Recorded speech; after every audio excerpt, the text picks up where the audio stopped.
ओम यतो यतः समीहसे ततो नो अभयम कुरु शन्नः कुरु प्रजाभ्यो अभयम नः पशुभ्यः। श्री बृहद गुजरात संस्कृत परिषदना प्रमुख माननीय परीख साहेब, माननीय गीताबेन, कदाच माननीय वासुदेव भाई भी जोड़ाया हशे, प्रिय महेश भाई, सौ अध्यापक मित्रों अने वाला विद्यार्थी भाईओ अने बहनों, संस्कृत साहित्य नु आजे आपणे विहंगावलोकन करीशुं अने आवती काले हूँ आपनी सामे उपस्थित थईने निरुक्तनो परिचय करावीश। परिचय ज्ञानथी भी थतो होय छे अने अनुभवथी पण थतो होय छे। ज्ञानथी परिचय करावनारा तो કેટલાય ગ્રંથો ઉપલબ્ધ છે, કેટલીય વ્યક્તિઓ ઉપલબ્ધ છે, પરંતુ અનુભવથી પરિચય કરાવે ને એવા માણસોની બહુ અછત છે। એટલે આપણે જે આ ઉપક્રમ રાખ્યો છે, ઉપક્રમમાં દરેક ગ્રંથનો અનુભવ કરાવવાનો છે જનસામાન્યને માટે, અને એ અનુભવ ને લીધે સંસ્કૃત સાહિત્ય તરફ લોકોનું માન વધે, વાંચવા માટેની પ્રેરણા મળે, ઊંડા ઉતરવા માટેની પ્રેરણા મળે, એવું એક આયોજન આપણે વિચાર્યું છે। આજનું વ્યાખ્યાન કેવલ નામ સંકીર્તન માત્ર છે,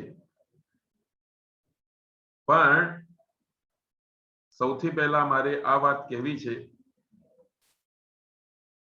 કે સંસ્કૃત સાહિત્યમાં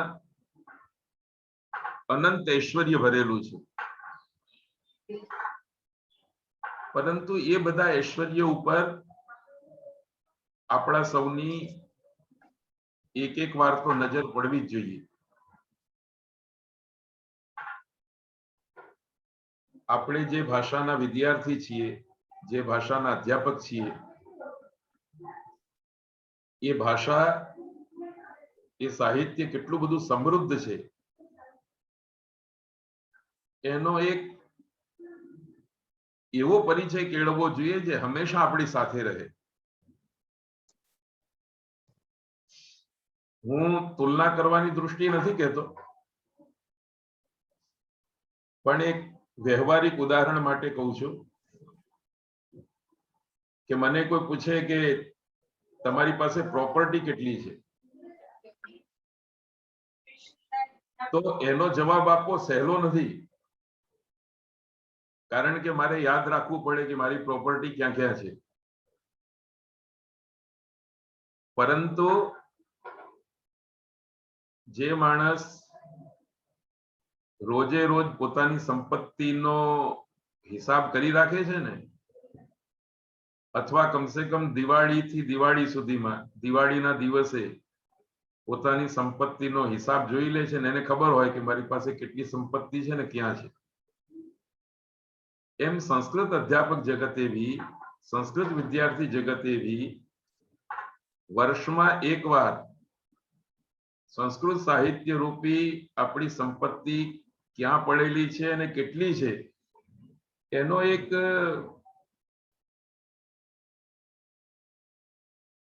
બિલકુલ સામાન્ય સ્તરનો હિસાબ તો જોઈ જ લેવો જોઈએ,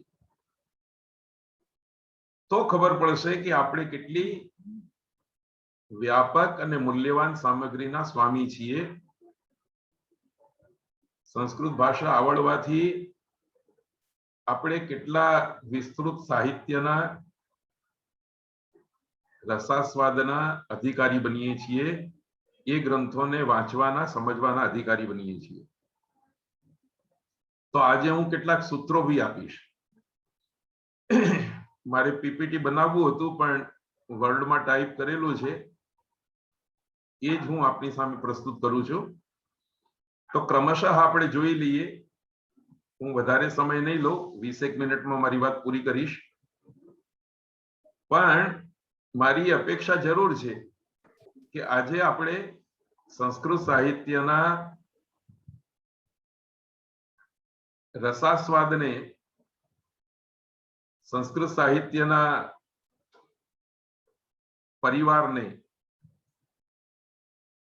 જરા એક ઉડતી નજરથી જોઈ લઈએ. એના માટે સૌથી પહેલા બે શબ્દ યાદ રાખવાના છે. પીપીટી દેખાય છે ને મહેશભાઈ? હા કમલેશભાઈ દેખાય છે. જી. સંસ્કૃત સાહિત્યનો સાકલ્યનો પરિચય. સાકલ્ય એટલે સંપૂર્ણતાથી પરિચય. એ પરિચય મેળવવા માટે આપણે ત્રણ શબ્દો, પહેલા બે શબ્દો યાદ રાખીશું. એક છે વૈદિક સાહિત્ય અને બીજો શબ્દ છે પ્રશિષ્ટ સાહિત્ય.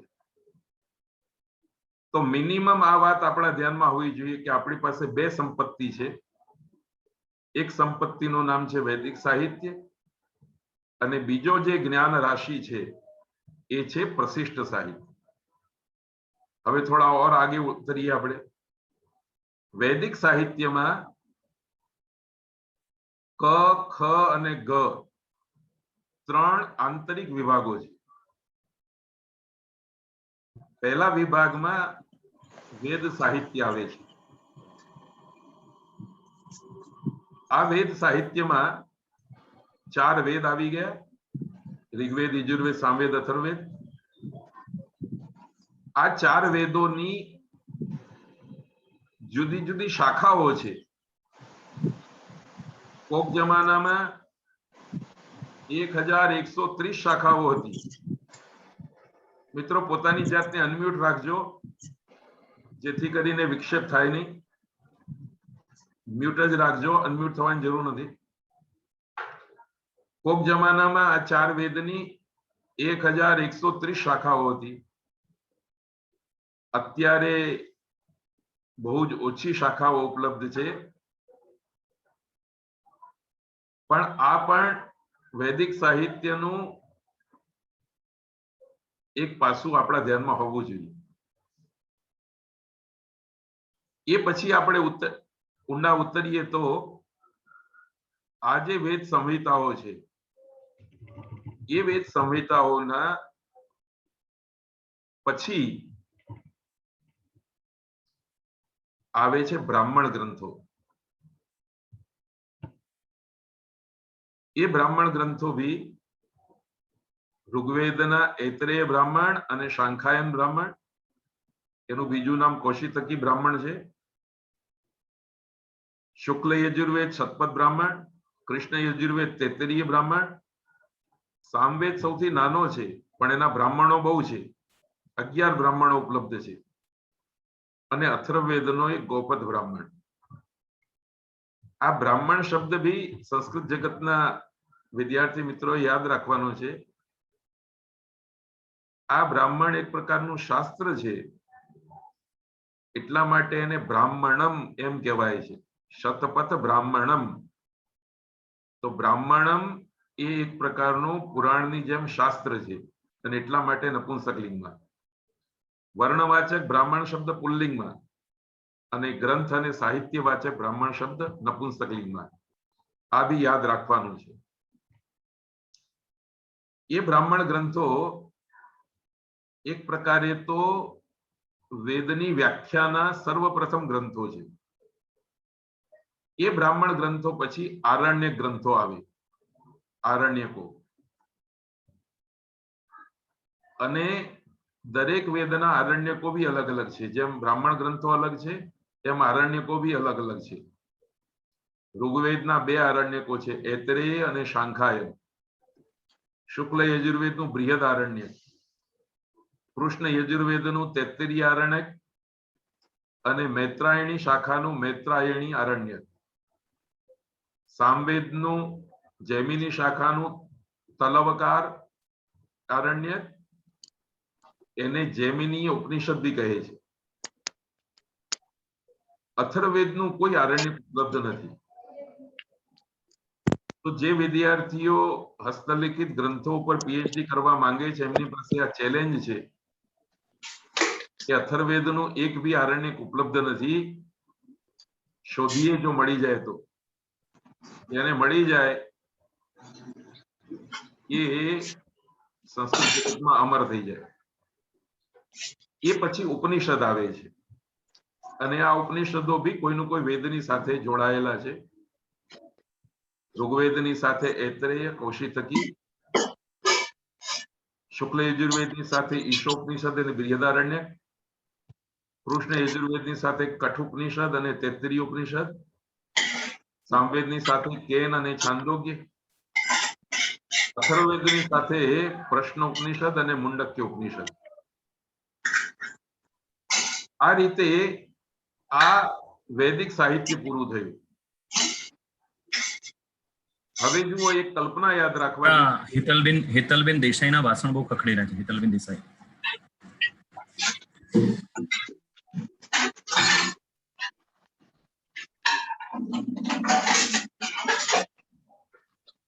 સર નમસ્તે.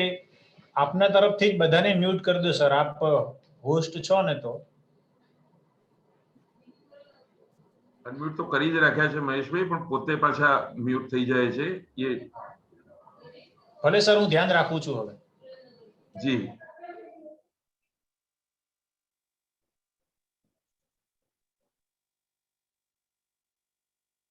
દેખાયું હવે મહેશભાઈ? દેખાય છે હવે? હા જી સર, દેખાય છે. વેદાંત સાહિત્ય બધું દેખાય છે. તો જુઓ, પહેલું આપણે આપણી સંપત્તિનો એક ઢગલો છે એને આપણે વેદ સાહિત્ય કીધું છે. બીજું છે વેદાંગ સાહિત્ય. આપણે એ બી યાદ રાખવાનું છે કે કઈ સંપત્તિ આપણી કયા ડબ્બામાં પડેલી છે, કયા વર્ગમાં પડેલી છે. આ વેદાંગ સાહિત્ય ઉપર દૃષ્ટિ નાખીએ એ પહેલા એક સુંદર પરિકલ્પના આપણા પૂર્વજોએ કરી છે એને યાદ કરી લેવી જરૂરી છે. વેદને પુરુષ તરીકે કલ્પ્યો, અને જેમ પુરુષની પાસે હાથ છે, આંખો છે, નાક છે, કાન છે, પગ છે, એવી જ રીતે વેદ પુરુષના જુદા જુદા અંગોની પરિકલ્પના પણ કરવામાં આવી. અને આ જુદા જુદા અંગો એટલે જુદા જુદા શાસ્ત્રો. આ એટલી સુંદર વાત છે અને એની પાછળ એક સુંદર ફિલોસોફી છે. ભગવાને મને હાથ શા માટે આપ્યા છે? નાક અને કાન શા માટે આપ્યા છે? પગ શા માટે આપ્યા છે? આ બધા પ્રશ્નોનો એક જ જવાબ છે કે મારા આત્માની રક્ષા માટે, મુજ પુરુષની રક્ષા કરવા માટે અંગો છે. આંખ જુએ પણ મારી રક્ષા ન થતી હોય તો આંખ નિષ્ફળ છે. કાન સાંભળે પણ સાંભળવાથી મારી રક્ષા ન થતી હોય તો કાનનું સાંભળવું નિષ્ફળ છે. તો અંગ જે છે એ મુજ પુરુષના રક્ષકો છે. એવી જ રીતે સંસ્કૃત સાહિત્યમાં વેદાંગ તરીકે 6 શાસ્ત્રોની પરિકલ્પના થઈ. અને આ 6 શાસ્ત્રો એટલે વેદ પુરુષના જુદા જુદા અંગો. એ 6 વેદાંગોના નામ છે શિક્ષા, કલ્પ, વ્યાકરણ, છંદ, નિરુક્ત અને જ્યોતિષ. હવે શિક્ષા નામના ગ્રંથમાં વર્ણોચ્ચારણની વાત આવે. અત્યારે 32 શિક્ષા ગ્રંથો પ્રાપ્ત છે, પણ પાણિનીય, ભરદ્વાજ, યાજ્ઞવલ્ક, પ્રાતિશાખ્ય, પ્રદીપ શિક્ષા અને નારદીય શિક્ષા એ 5 વધારે પ્રસિદ્ધ છે. પછી બીજું કલ્પસૂત્ર છે. આ કલ્પસૂત્ર કલ્પશાસ્ત્ર છે. કલ્પ નામનું વેદાંગ છે. એ કલ્પ નામના વેદાંગમાં શ્રૌત સૂત્ર, ગૃહ્ય સૂત્ર, ધર્મસૂત્ર અને શુલ્બ સૂત્ર આવે છે. આ શ્રૌત સૂત્રમાં યજ્ઞ યાગાદી કર્મકાંડનું વિધાન છે. ગૃહ્ય સૂત્રમાં ગૃહસ્થે કરવાના કર્તવ્ય કર્મો, ષોડશ સંસ્કાર વગેરે અહીં પડેલા છે. ષોડશ સંસ્કારના મૂળ અહીં પડેલા છે. અગ્નિહોત્ર થી લઈને અશ્વમેધ સુધી યજ્ઞની પ્રક્રિયાના મૂળ અહીં પડેલા છે શ્રોત સાહિત્ય સૂત્રમાં. અને રાજ્ય વ્યવસ્થા, વેપારની વ્યવસ્થા, વર્ણાશ્રમ ધર્મો એ બધું ધર્મસૂત્રની અંદર છે. અને યજ્ઞકુંડ કેવી રીતે બનાવવો, યજ્ઞશાળા કેવી રીતે બનાવવી, વાસણો કેવી રીતે બનાવવા યજ્ઞના, એ બધું શુલ્બ સૂત્રની અંદર આવે છે. તો આવી રીતે આપણે આપણા શાસ્ત્રને યાદ રાખવાનું છે, આપણા સાહિત્યને યાદ રાખવાનું છે.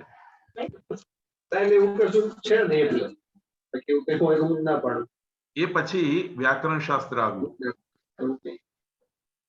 આ વેદાંતની અંદર સૌથી વધારે સમૃદ્ધ એક સિસ્ટમ પ્રમાણે ગયા હશે તો એ તો સમજમાં હશે જ ને.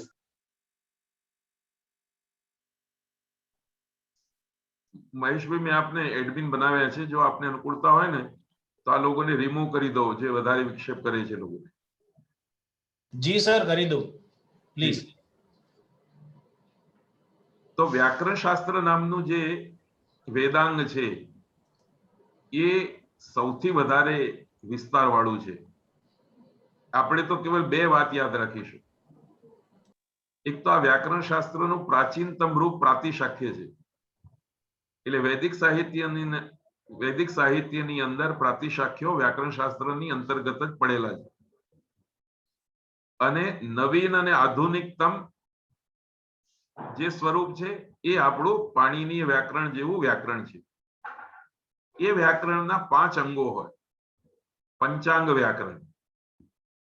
એમાં સૂત્ર હોય, ધાતુ હોય, ગણ હોય, ઉણાદિ સૂત્રો હોય. ઉણાદિ સૂત્રો એક રીતે સૂત્રપાઠનું એક્સટેન્શન જ છે. અને લિંગાનુશાસન હોય. આ 5 અંગ વાળું વ્યાકરણ શાસ્ત્ર છે. એટલે વ્યાકરણને પંચાંગી વ્યાકરણ કહે છે. આ પંચાંગી વ્યાકરણમાં સૌથી વધારે પ્રસિદ્ધ પાણિનીનું અષ્ટાધ્યાયી વ્યાકરણ છે. એને ત્રિમુનિ પણ કહે છે, કારણ કે 3 મુનિઓ દ્વારા પૂર્ણતાને પ્રાપ્ત થયું છે. સૂત્રકાર પાણિની દ્વારા, વાર્તિકાર કાત્યાયન દ્વારા અને ભાષ્યકાર પતંજલિ દ્વારા.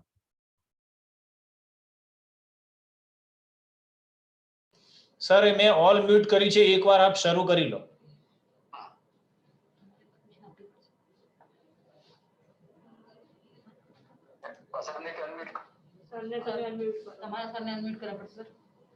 હા, ઓકે.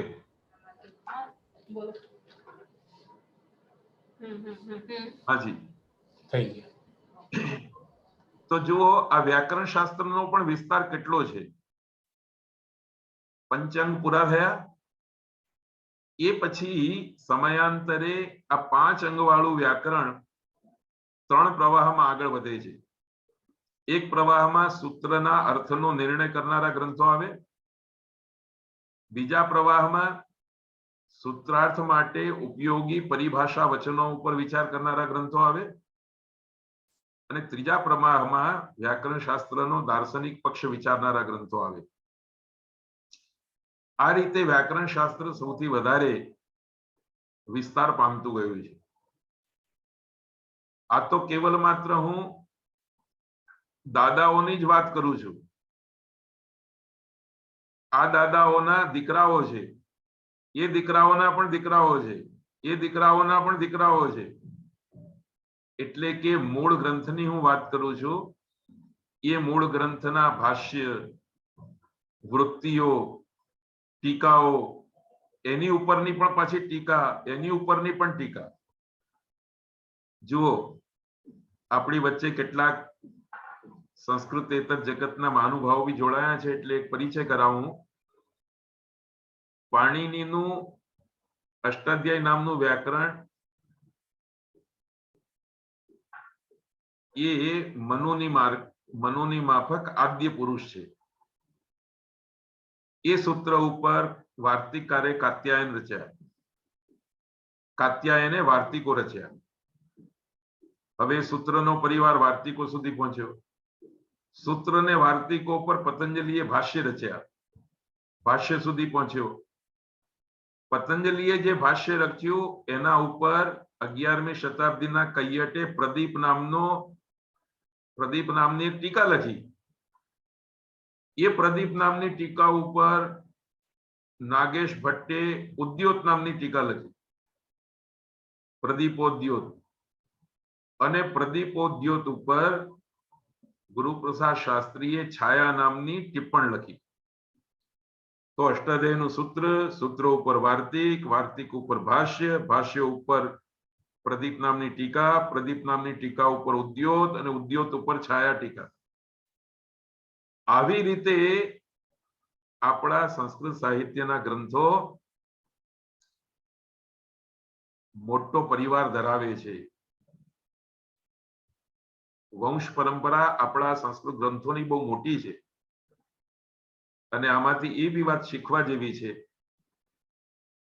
કે તમે કોઈ પણ શાસ્ત્રને લો તો દાદાને યાદ કરો તો ના ચાલે, પૌત્રને યાદ કરો તો ન ચાલે, આખી પેઢી યાદ રહેવી જોઈએ.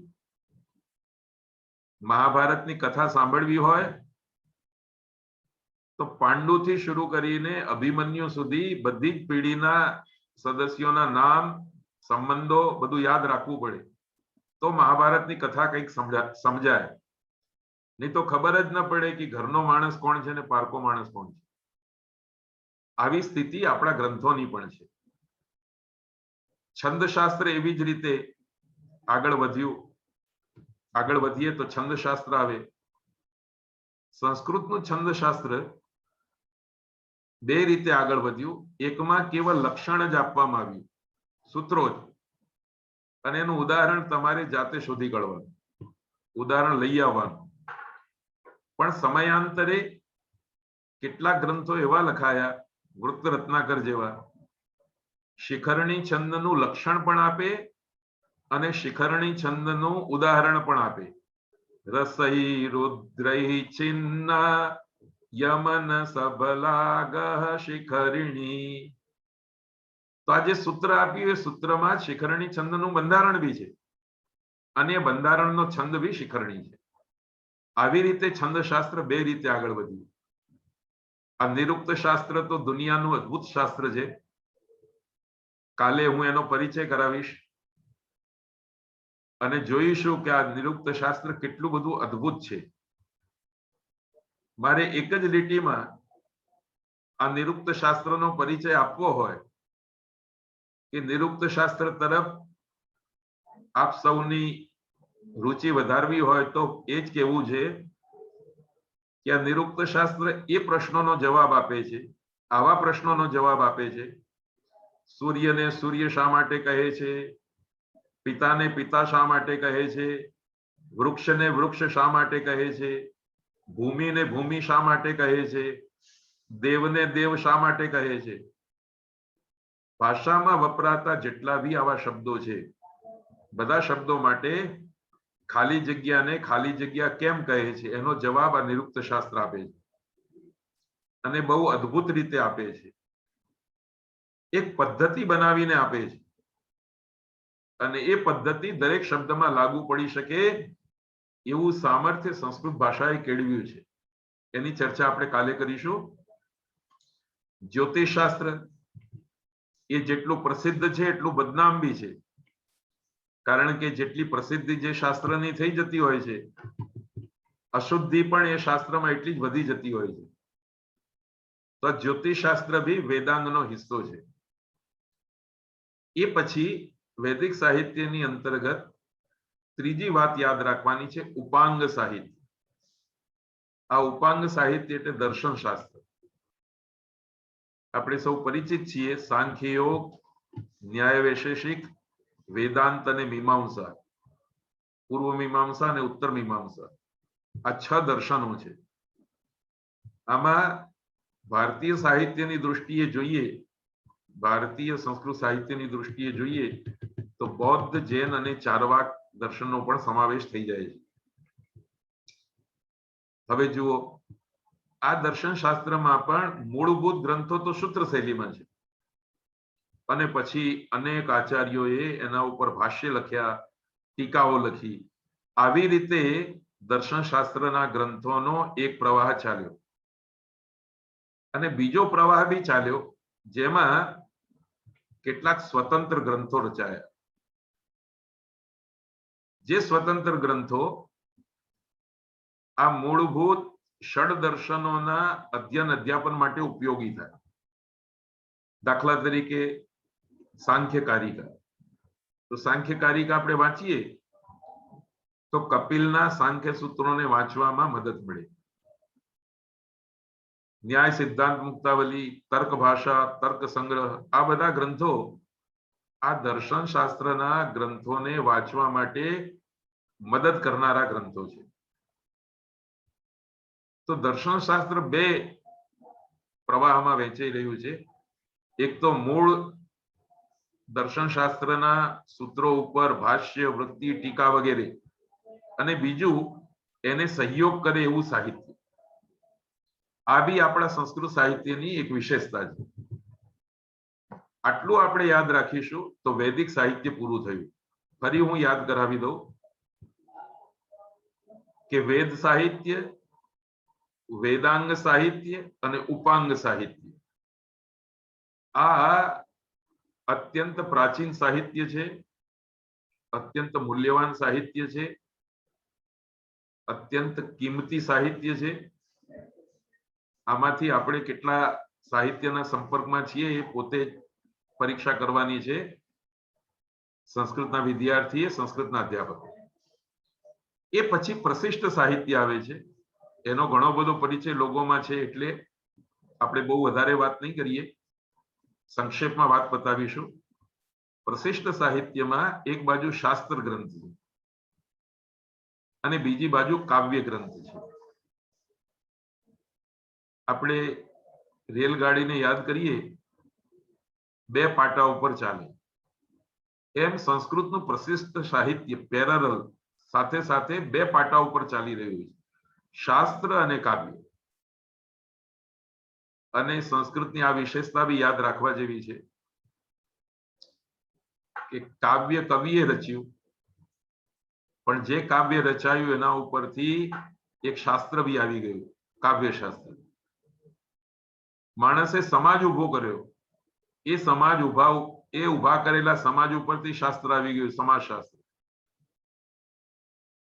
આવી રીતે સંસ્કૃતમાં જેટલું બી પ્રશિષ્ટ સાહિત્ય છે એ શાસ્ત્ર અને કાવ્ય એ બે પાટા ઉપર ચાલે છે. શાસ્ત્રમાં કયા કયા શાસ્ત્રો આવે? ધર્મશાસ્ત્ર આવે. વૈદિક સાહિત્ય તો જતું રહ્યું ઉપર. આ ધર્મશાસ્ત્રમાં સ્મૃતિઓ, પુરાણો અને સમયાંતરે રચાયેલા નિબંધ સ્વરૂપના ગ્રંથો, એ બધાનો સમાવેશ થાય છે. આ બી બહુ મોટું સાહિત્ય છે. કાવ્યશાસ્ત્ર એ પણ નાટ્યશાસ્ત્ર અને અલંકાર શાસ્ત્ર તરીકે છે. અલંકાર શાસ્ત્રના પોતાના પાછા 6 સંપ્રદાયો છે. પછી અર્થશાસ્ત્ર. આપણે ત્યાં અર્થશાસ્ત્રનો મતલબ રાજનીતિ અને ધર્મનીતિ છે. આ અર્થશાસ્ત્ર એટલે ઇકોનોમિક્સ નથી. આ અર્થશાસ્ત્ર એટલે પોલિટિક્સ છે. આપણે ત્યાં કૌટિલ્યનો અર્થશાસ્ત્ર એટલે રાજનીતિનો ગ્રંથ. સંગીત શાસ્ત્ર બી સંસ્કૃતનું છે. કામશાસ્ત્ર બી, આયુર્વેદ. એકલા આયુર્વેદ શાસ્ત્ર ઉપર જામનગરની આખી યુનિવર્સિટી બેઠી છે. ગણિત અને ફલિત જ્યોતિષ શાસ્ત્ર છે. આ બધા શાસ્ત્ર ગ્રંથો છે. કાવ્ય ગ્રંથોમાં રામાયણ અને મહાભારતની શરૂઆત થાય, આને આપણે આર્ષ કાવ્ય કહીએ છીએ. સંસ્કૃતનું પ્રશિષ્ટ સાહિત્યનું, લૌકિક સાહિત્યનું પહેલું કાવ્ય એટલે રામાયણ, એટલે એને આપણે આદિ કાવ્ય બી કહીએ છીએ. આ રામાયણ અને મહાભારતના અંગભૂત પ્રકરણો સ્વતંત્ર ગ્રંથ તરીકે બી પ્રસિદ્ધ થઈ ગયા છે. સુંદરકાંડ, મહાભારતમાં શ્રીમદ ભગવદ ગીતા એ અલાયદો ગ્રંથ નથી, એ મહાભારતનો જ હિસ્સો છે. અને વિદુર નીતિ એ પણ મહાભારતનો જ હિસ્સો છે. એ પછી આપણે જાણીએ છીએ તેમ સંસ્કૃત સાહિત્ય ગદ્ય, પદ અને ચંપુ 3 રૂપમાં વહેંચાયેલું છે. કેટલાક લોકો દૃશ્ય કાવ્ય અને શ્રવ્ય કાવ્ય એવી રીતે બે રીતે વહેંચે છે. અને આ સાહિત્ય પણ કોઈ રીતે ઓછું નથી. આજે જે રચાઈ રહ્યું છે આમાંથી સાહિત્ય રચાઈ રહ્યું છે 80%, 90%, 10-15% જો કોઈ શાસ્ત્ર રચાઈ રહ્યું છે તો આ કાવ્ય શાસ્ત્રમાંથી કોક શાસ્ત્રની રચના થઈ રહી છે. બાકી જુઓ, આ અર્થશાસ્ત્રની પરંપરા જ્યાં અટકી ત્યાં અટકેલી છે. સંગીત શાસ્ત્રની, કામશાસ્ત્રની, આયુર્વેદ શાસ્ત્રની, ગણિત અને ફલિત જ્યોતિષ શાસ્ત્રની, આ બધા શાસ્ત્રોની પરંપરા અટકેલી છે એટલે અટકેલી છે. એને આગળ વધારવી એ બી સંસ્કૃતના વિદ્વાન, સંસ્કૃતના વિદ્યાર્થીઓનું કર્તવ્ય છે. અને એક ક્ષેત્ર બી વણખેડાયેલું પડેલું છે. અત્યારે જે બી સર્જનાત્મક કામો થાય છે એ બસ અહીં આવીને અટકી જાય છે. કાં તો ગદ્ય રચાય, પદ્ય રચાય, ચંપુ રચાય, દૃશ્ય કાવ્ય હોય અથવા શ્રવ્ય કાવ્ય હોય. તો આ વાત બી અત્યારે આપણે યાદ રાખવાની છે. જેમ પાકીટની અંદર 2000 ની નોટ હોય, 500 ની નોટ હોય, 100 ની નોટ હોય, કોઈક દિવસ વિચાર કરવો જોઈએ કે આમાંથી કઈ નોટો વધારે વપરાય છે અને કઈ નોટો ઓછી વપરાય છે. જે નોટ ઓછી વપરાય છે એ નોટ બી સમયાંતરે વાપરવાની જવાબદારી આપણી છે. નહીં તો બધા જ માણસો 50 રૂપિયાની નોટ વાપરતા થઈ જાય તો 100 ની નોટો, 2000 ની નોટો, 500 ની નોટો બેકાર થઈ જાય. એ જ રીતે સમગ્ર સંસ્કૃત સાહિત્યની પરંપરાને આપણે આગળ વધારવાની છે. હવે ગદ્ય સાહિત્યમાં કથા અને આખ્યાયિકા, પદ્યમાં મહાકાવ્યથી લઈને મુક્તક સુધી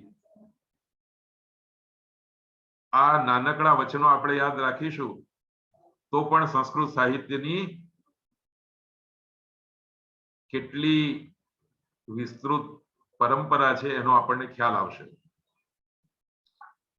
ગદ્ય સાહિત્યમાં કથા અને આખ્યાયિકા, પછી મહાકાવ્ય મોટામાં મોટું કાવ્ય સંસ્કૃતનું, મુક્તક એ નાનામાં નાનું કાવ્ય સંસ્કૃતનું, એની વચ્ચે ગીતિ કાવ્ય છે કે ખંડ કાવ્ય છે, શતક કાવ્યો છે, લહેરી કાવ્યો છે, સ્તોત્ર કાવ્ય છે, પ્રબંધ કાવ્ય છે.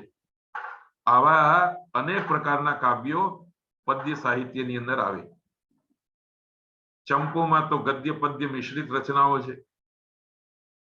દૃશ્ય અને શ્રવ્ય એ રીતે આપણે વિભાજિત કરીએ તો દૃશ્યમાં રૂપક સાહિત્ય આવે. એના 10 પ્રકારો છે: નાટક, પ્રકરણ, ભાણ, વ્યાયોગ, ઈહામૃત વગેરે વગેરે, ઈહામૃગ વગેરે વગેરે, પ્રહસન વગેરે. અને શ્રવ્ય કાવ્યમાં તો ઉપર કહ્યું તેમ મહાકાવ્યથી લઈને મુક્તક સુધી.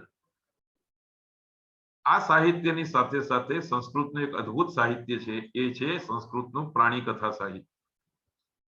બૃહત કથા મંજરીથી શરૂ થાય, કથા સરિત સાગર, જાતક માલા અને પંચતંત્ર અને હિતોપદેશ એ અદ્ભુત રચનાઓ છે. આ આપણું પ્રાચીનતમ સાહિત્ય છે. મેં બહુ ઝડપથી મશીન જેમ નોટ ગણે એમ સંસ્કૃત સાહિત્યની આ બધા કૃતિઓનું નામ સંકીર્તન કર્યું છે. આથી વિશેષ મારે કંઈ નથી કહેવું.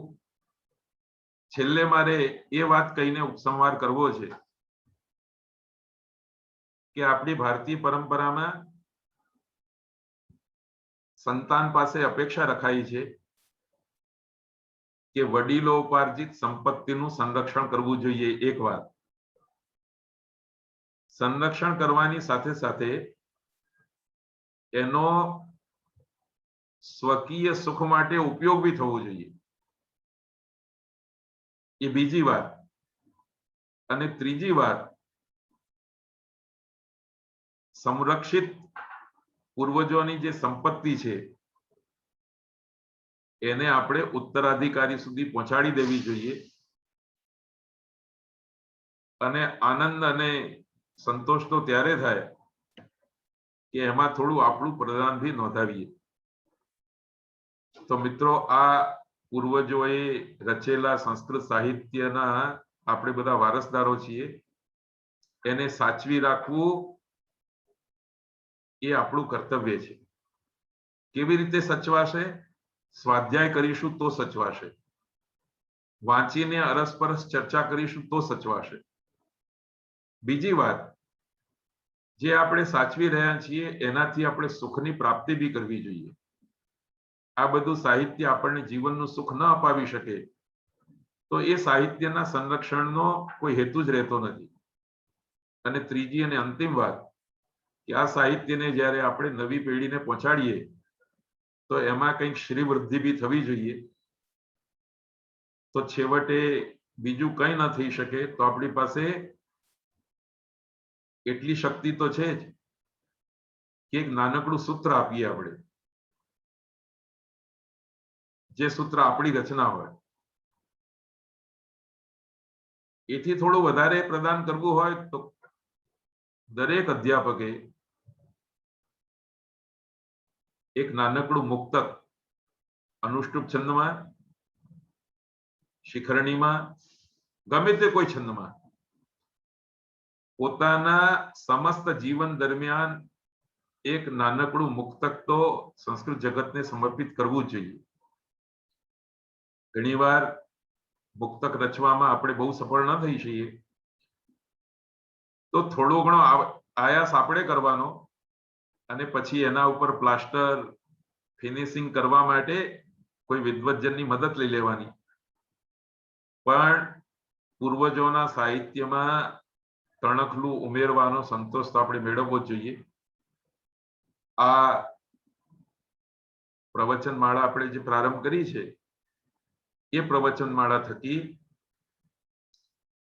સંસ્કૃતના જુદા જુદા ગ્રંથોનો આપણે પરિચય કરાવવાના છીએ. પહેલે પરિચય પોતે કેળવવાના છીએ અને પછી વક્તવ્ય તરીકે એ પરિચયને આપણે સાર્વજનિક કરવાના છીએ. તો હું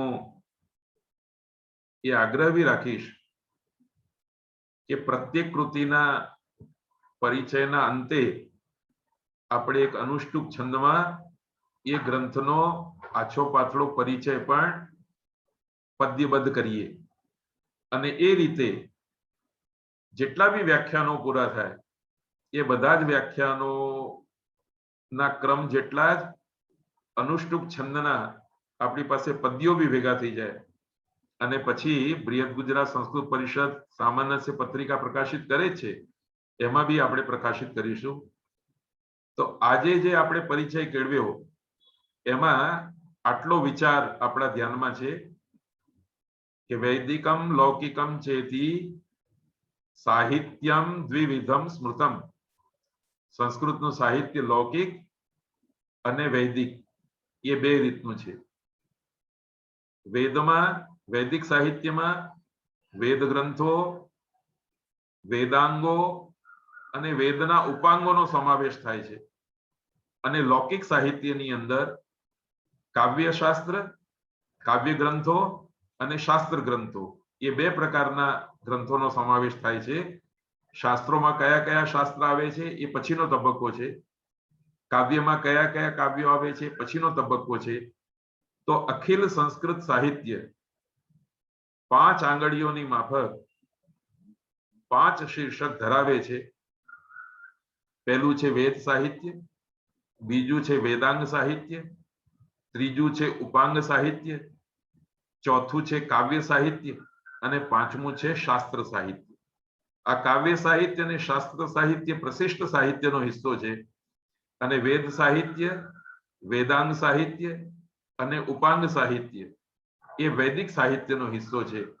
આટલી વાત બી આપણે યાદ રાખીશું તો મને લાગે છે સંસ્કૃત સાહિત્યનો જે લાંબો પહોળો વિસ્તાર છે એ સંક્ષેપમાં આપણી આંખોની સામે હંમેશા રહેશે અને કોઈ દિવસે આપણે આ બધા ગ્રંથોનો પરિચય કેળવીશું, એ ગ્રંથોની માહિતી મેળવીશું. આપ સૌએ મને ધ્યાનપૂર્વક સાંભળ્યો. હું આપ સૌનો ધન્યવાદ કરું છું અને બૃહદ ગુજરાત સંસ્કૃત પરિષદ, વિશેષ રૂપ से माननीय परीख साहेब नो માન્ય ગીતાબેનનો, મહેશભાઈનો હું આભાર વ્યક્ત કરું છું અને કાર્યાલયમાં બેઠેલા વિક્રમભાઈ, માન્ય બલભદ્રજી, આ બધાનો બી હાર્દિક આભાર છે કે આ સુંદર પ્રકારનો ઉપક્રમ થયો છે. આ જાહેર કાર્યક્રમ છે.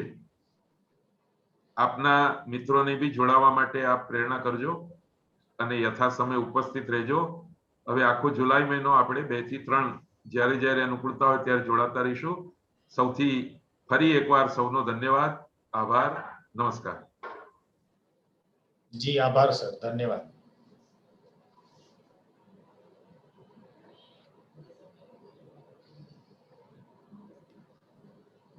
જી સર. નમસ્કાર કમલેશભાઈ, નમસ્કાર. હા, નમસ્તે બેન. જી જી નમસ્કાર. તો બસ આજની મીટિંગ આપણે પૂરી કરીએ. જી જી, સર. બહુ સુંદર. આવતીકાલે 2 વાગે હા, નિરુક્ત શાસ્ત્ર લઈને હું ઉપસ્થિત થાઉં છું. ચોક્કસ સર, કાલે આપણે નિરુક્તનો પરિચય કેળવીશું. અવશ્ય સર. તો સૌનો ધન્યવાદ છે, સૌને પ્રણામ છે. પુનર્દર્શનાય. હા, ચોક્કસ. હા, નમસ્કાર. સાહેબને બી પ્રણામ. આભાર પરીક્ષા. પ્રણામ. નમો નમઃ. આપ મીટિંગ લીવ કરો.